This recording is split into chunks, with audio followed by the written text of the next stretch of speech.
Hola, mi nombre es Michelle Soto, soy periodista costarricense que me dedico principalmente a escribir sobre ciencia y medio ambiente. Y hoy les vengo a hablar sobre por qué es importante que los científicos se comuniquen con los periodistas. Entonces, empecemos. Quizá más que decir por qué es importante que los científicos se comuniquen con los periodistas, debería ser por qué es importante que los científicos se comuniquen con la ciudadanía a través de los periodistas o de los medios de comunicación. Eso me hace plantearme una pregunta muchísimo más macro, que es por qué es importante comunicar la ciencia, ¿verdad? Y en este ejercicio se me ocurrieron razones tanto macro, digamos, y otras como más gremiales. En lo macro es porque comunicar los resultados de los estudios, aparte de rendir el informe administrativo y escribir el artículo científico y publicarlo, implica un ejercicio de transparencia, es una forma de rendición de cuentas, más si esa investigación fue financiada con fondos públicos, ¿verdad?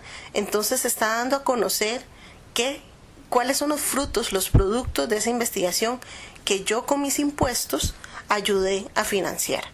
Y por otro lado, también si el sujeto de investigación fueron bienes del Estado, como es el caso de especies, por ejemplo, que aquí en Costa Rica son considerados patrimonio natural del Estado, o los permisos de investigación en parques nacionales, por ejemplo. Ese tipo de cosas que vienen a ser parte de la rendición de cuentas. Y esa rendición de cuentas tiene una implicación muchísimo mayor, que tiene que ver con que ayuda a posicionar la ciencia en agenda pública. Entonces, entre más divulgación de la ciencia haya, mientras la ciudadanía conozca más qué es lo que se está haciendo con su dinero, ¿verdad? Se va percibiendo que ese trabajo que hace ese científico no solo es importante, sino que también me es útil a mí como ciudadano costarricense, en este caso.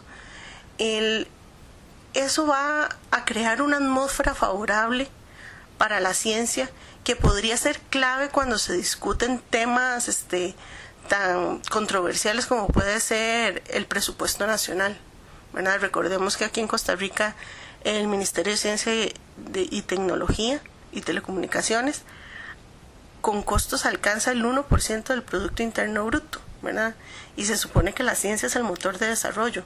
Entonces también comunicar a través de medios de comunicación nos permite posicionar la idea de que la ciencia es un motor de desarrollo y por qué es importante invertir en ella.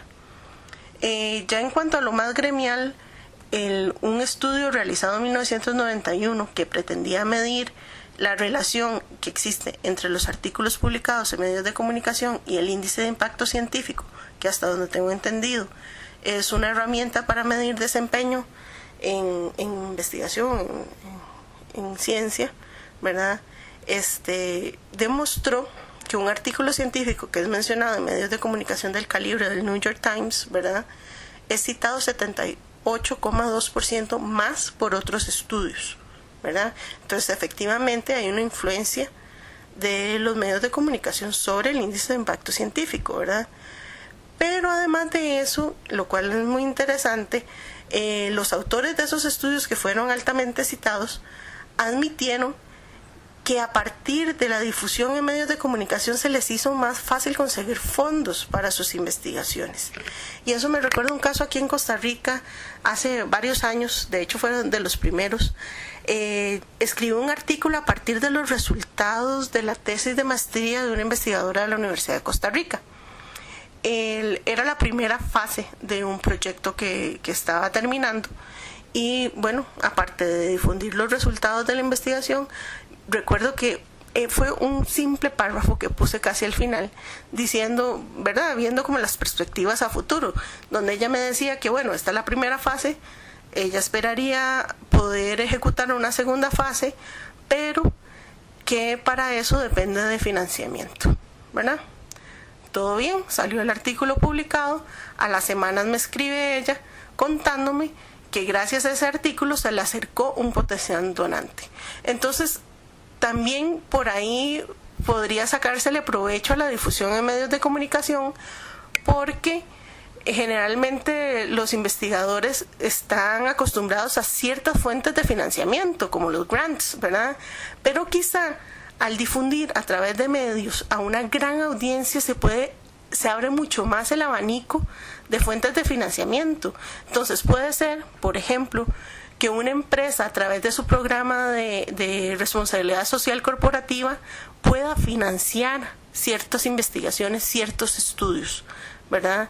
Y a esa posible fuente de información y de financiamiento se le puede llegar a través de los medios de comunicación. Entonces, claro, esa relación entre divulgación, impacto en el índice de citación y fondos me pone a pensar que eso explica en parte por qué Science y Nature invierten tanto en comunicación e incluso cuentan con periodistas en su planilla. Pero no solo es que cuenten con periodistas en su planilla, sino que los investigadores que publican allí, y principalmente en Estados Unidos, en Europa, existe una cultura orientada a la divulgación científica, ¿verdad? Entonces, recuerdo un estudio realizado por Mazzarani y otros en el 2005, ¿verdad? Publicado en el Journal of Science Communications, en que, bueno, de hecho extraigo esta cita de ahí, que dice: en el caso de los latinoamericanos, los científicos carecen de la tradición cultural de conceder entrevistas a la prensa. Lo contrario de los estadounidenses, que responden con prontitud a las entrevistas de periodistas de cualquier nacionalidad. Estas cuestiones estimulan el uso de material suministrado por estos servicios, ¿verdad?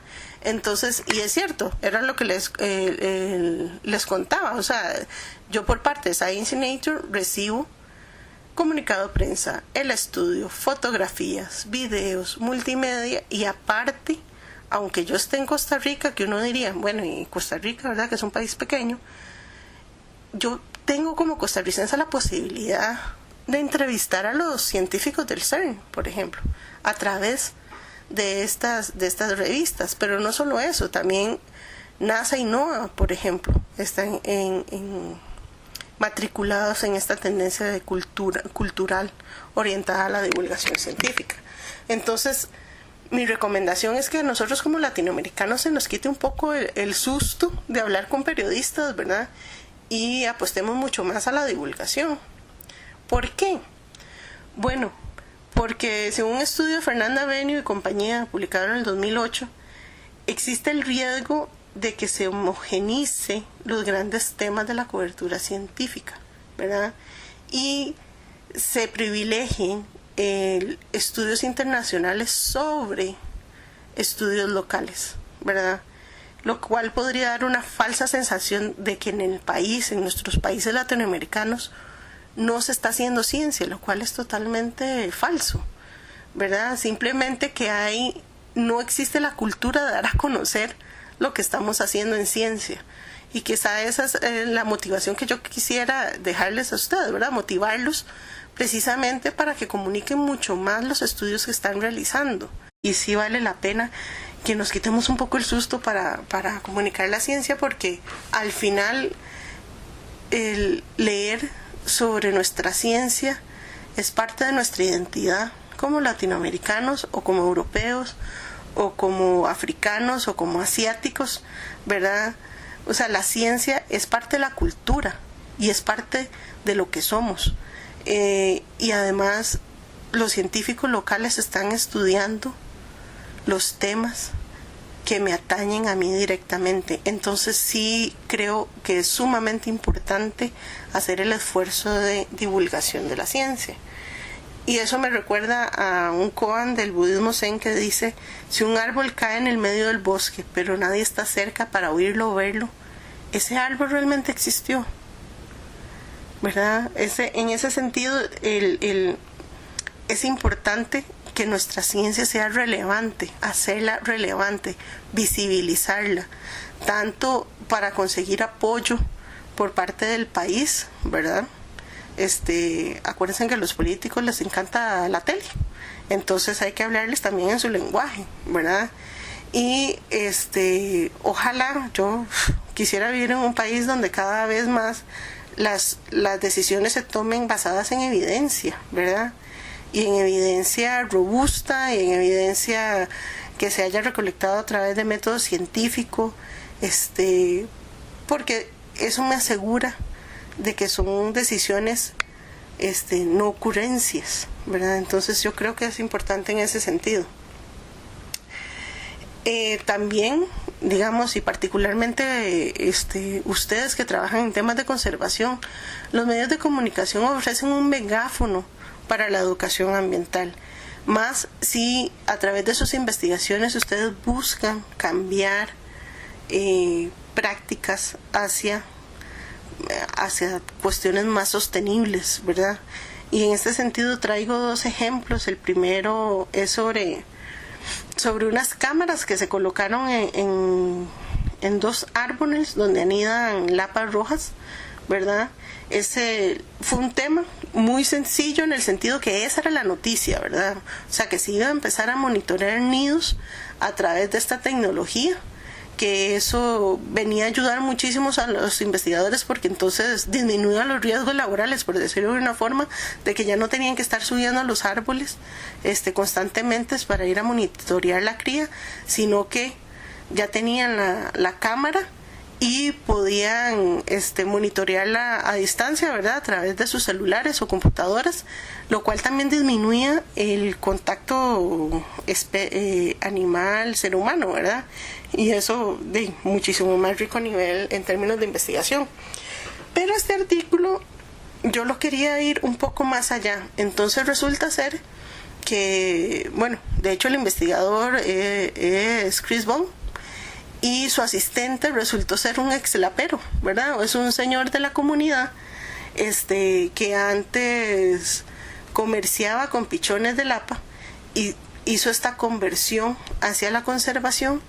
Y digo yo, bueno, a partir de esta noticia de las cámaras también puedo contar esa otra historia, más que tanto don Chris como este señor son los que colocan las cámaras. Y aparte de eso, también había una oportunidad para contarle a la gente un poco la biología de esta especie, ¿verdad? ¿Cuántos pichones tiene?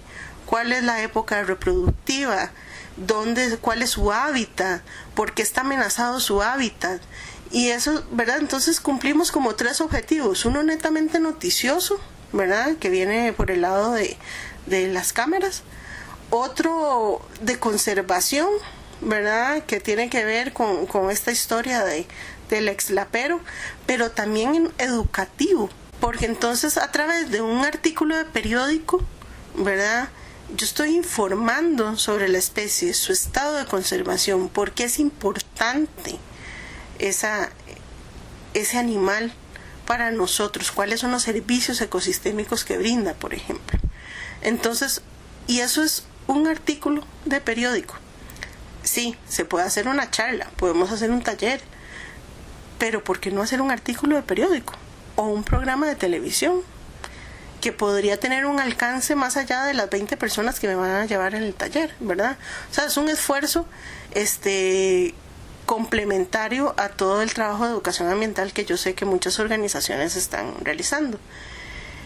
Y bueno, ese tema de las cámaras derivó en que, claro, el público meta de las cámaras eran los investigadores, pero un público secundario resultó ser un profesor en una escuela de la localidad que, como la señal se podía ver a través de celulares y de computadoras, motivó a sus estudiantes a seguir todo el proceso de la lapa roja, de la anidación de la lapa roja. Y eso derivó en otro artículo que también cumplía con los objetivos de educación ambiental, ¿verdad? Y visibilizando los esfuerzos que se hacen desde las comunidades, lo cual me parece muy valioso. Que además me escribieron así como curiosidad en el Facebook del periódico donde se publicó, y también yo recibí correos electrónicos de mamás, papás, primos, tíos, abuelitos, orgullosos de su hijo porque salió en el periódico, ¿verdad? Porque fue parte de esos estudiantes que trabajaron el tema de la lapa roja. Eso nadie lo paga, ¿verdad? O sea, esa identificación, ese ligamen afectivo, emotivo que se crea, es gente que vamos ganando para la conservación.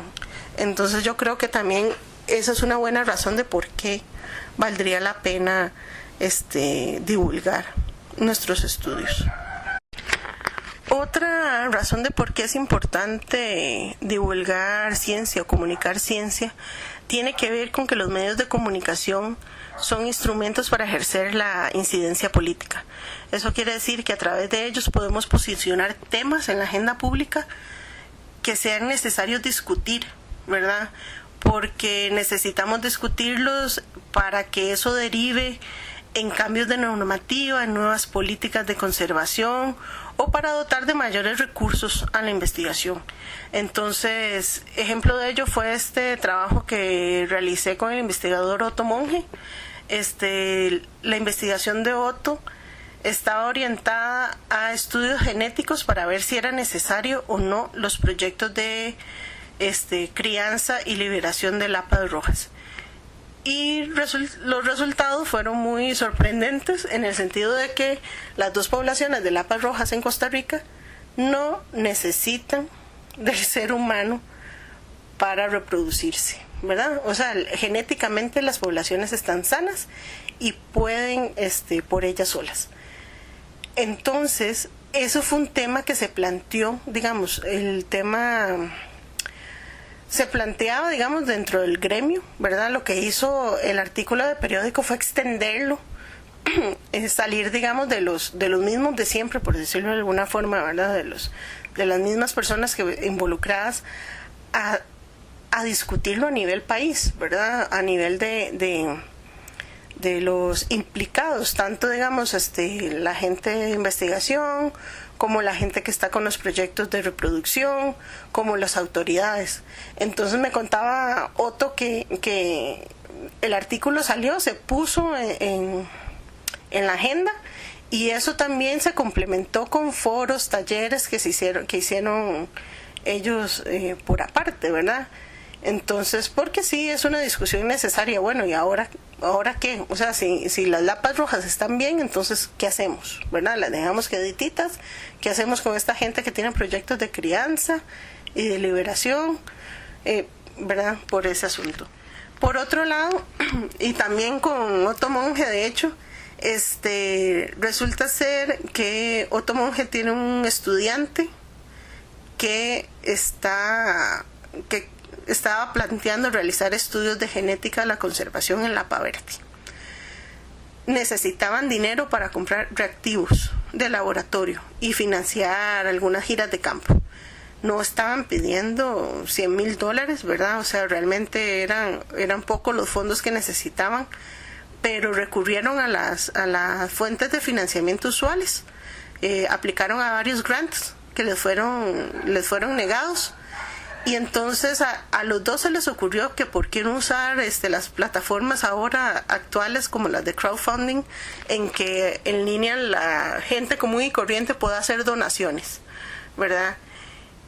Y ellos me preguntaban que si para darlo a conocer y más gente se motivaba a donar, que si podíamos hacer un artículo de periódico. Y yo les dije sí, porque es noticia, porque no solo es que están recaudando fondos, es que se visibiliza una problemática que tenemos aquí en Costa Rica, que es de dónde sacamos fondos para investigar, ¿verdad?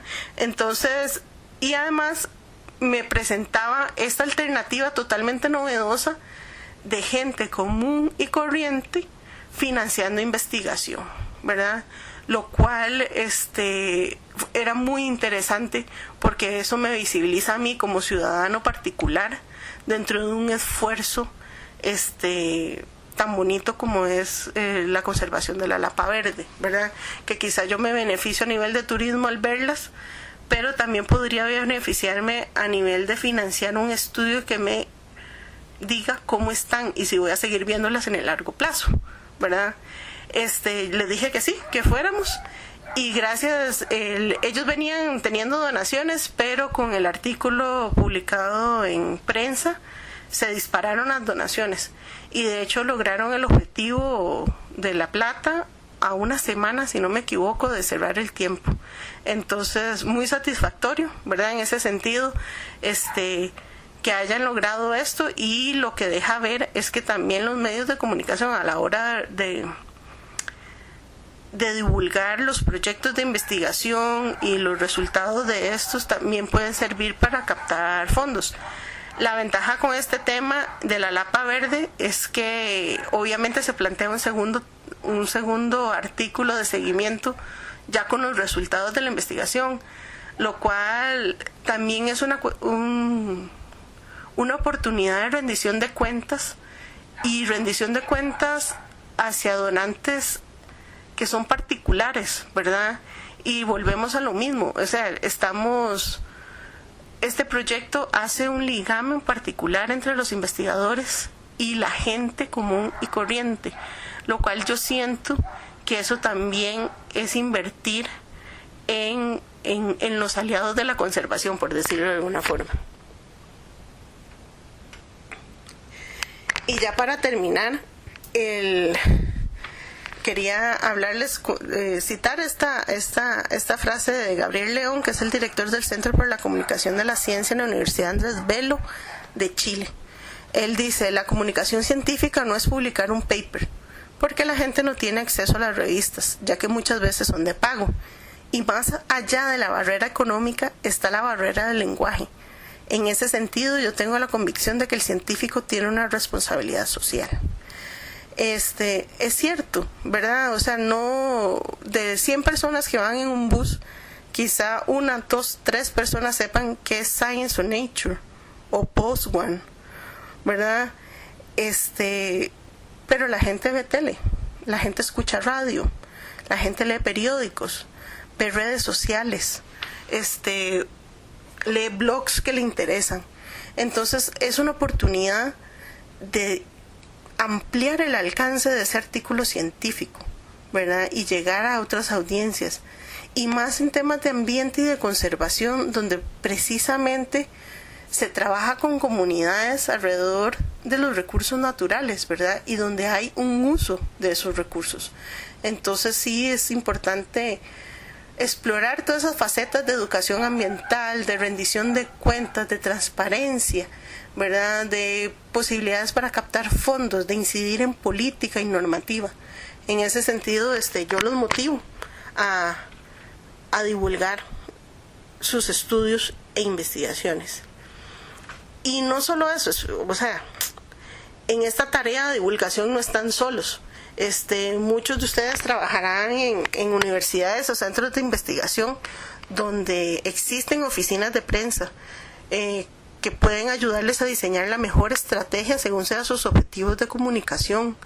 Si son investigadores independientes o trabajan en una organización no gubernamental, bueno, tienen la posibilidad de contratar a alguien que les ayude con comunicación, ¿verdad? Ya sea alguien in situ o servicios externos, que incluso puede ser, o sea, no puede ser alguien permanente, puede ser por necesidades particulares, que les pueda ayudar en este sentido. O también, en el caso de investigadores independientes, sobre todo, capacitarse para hacer ustedes mismos su oficina de prensa, ¿verdad? Entonces existen cursos para hacer estrategias de prensa, existen cursos también para aprender cómo hacer un comunicado de prensa que sea efectivo, ¿verdad? En los objetivos que uno se proponga. Y hay, o sea, uno siempre hay la posibilidad de acercarse, ¿verdad? A una oficina de prensa porque igual no, las investigaciones muy pocas veces se hacen solos, ¿verdad? Generalmente es un conjunto de organizaciones o de instituciones o centros de investigación que colaboran unos con otros. Alguno de ellos debe tener una oficina de prensa que pueda ayudarlos en ese sentido. Entonces, estoy a la orden. Como les decía, mi nombre es Michelle Soto. Les dejo mi correo, mi Twitter, mi Facebook, y encantada de contestar cualquiera de sus preguntas.